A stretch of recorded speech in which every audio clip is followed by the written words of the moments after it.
I've been a rebel writer for some time now, but never actually considered myself a writer. I had attended some of Renee's free offerings and loved them and her. And right from the time I saw the name of Renee's program, Write Your Way Home, I was hooked. I thought, what if? So I trusted Renee, took the chance on myself and signed up. And I'm so grateful I did. To this beautiful group of women who so supported me on my journey from being so intimidated and almost brutally shy, I don't have the words for how thankful I am for each and every one of you. I love you all. To Renee, you are one of my greatest gifts. And I most humbly and deeply thank you for all your love, support, guidance, coaching, knowledge, compassion, and understanding. As part of this program, I wrote a piece called The Ache for Home, which really chronicled my journey through the program. And I really did write my way home. I'm not reading that piece today. In my last coaching session with Renee, there was another piece I had written almost 3 years ago that suddenly really called to me, insisting that it be shared. This is that piece.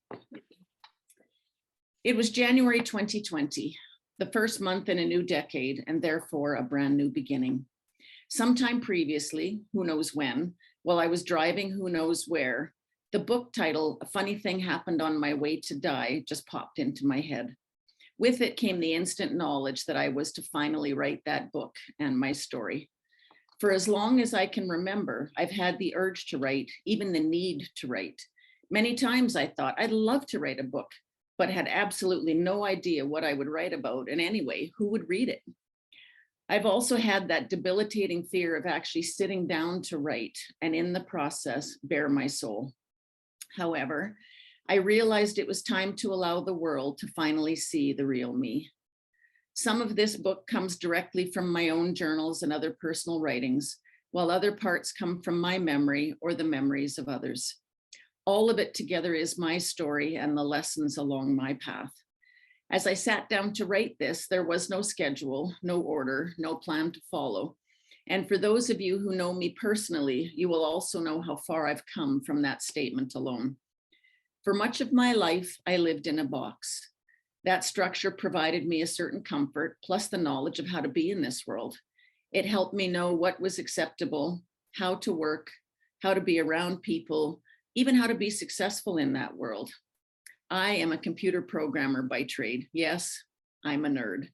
I was a technical consultant for 16 years, implementing and upgrading various computer systems for major corporations around North America. I had teams, timelines, deliverables, and project plans, and my detail-oriented brain loved it. I knew where I needed to be and when, and what I needed to do while there.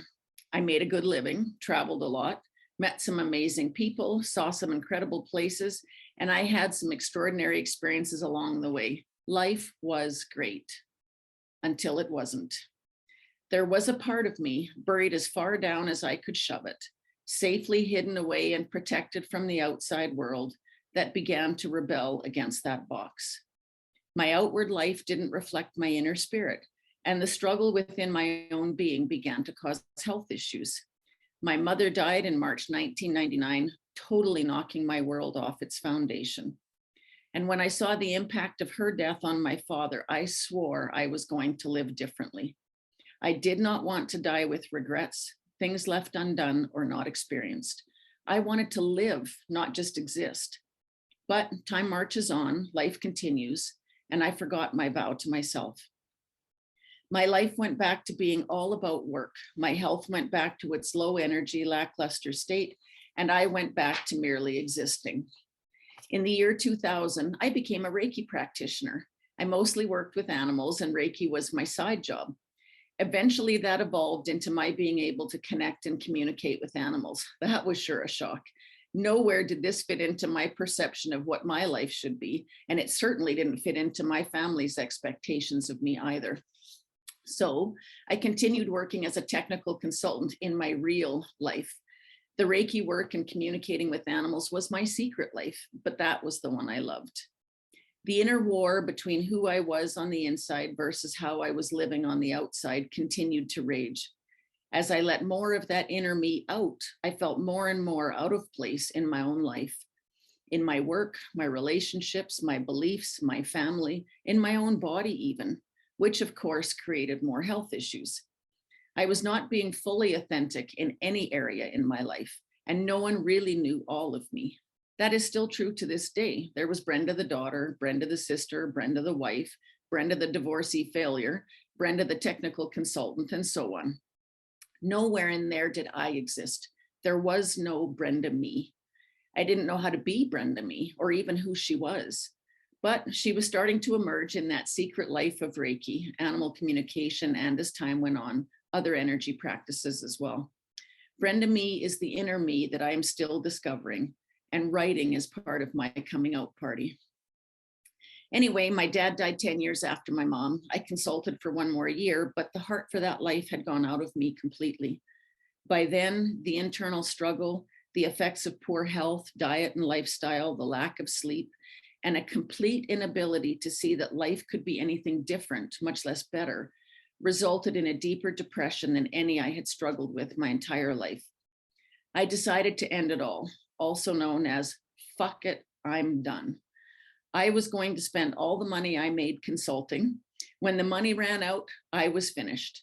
But until the money ran out, I was going to travel, just take off, be alone, go where I didn't have to worry about schedules and timelines or being who anyone else thought I should be or what anyone else thought at all. I could finally just be me. I started traveling. Airplanes, automobiles, trains, cruise ships all helped me to escape. I went from my home in Canada to Las Vegas, Mexico, Europe, Arizona, and many points in between. In 2014, I bought a new truck and travel trailer, rented out my home, and took to the highways to explore, hike, and live off the grid, still in hiding, but on my terms now. I followed the road to see where it went, just because I wanted to and just because I could. As I traveled alone, doing what I wanted when I wanted, the days, weeks, and months turned into years, and I made an interesting discovery. I wanted to live. I was actually enjoying my life. What? At various times throughout my life, I carried so much pain that all I wanted was for it to end, for me to end. But as I literally drove away from my traditional lifestyle and my mainstream job, life began to change. I met many interesting people along the way, myself included. It took years for me to see it, but while driving off on my way to die, I finally began to really live. A funny thing happened on my way to die is my own personal journey of healing and discovery, the good, the bad, and the ugly. My hope is that this book becomes part of the good. My wish is that if you are drawn to this book, that somewhere in its pages you'll find what you need. May my words and experiences inspire you on your own journey of healing and discovery. Thank you.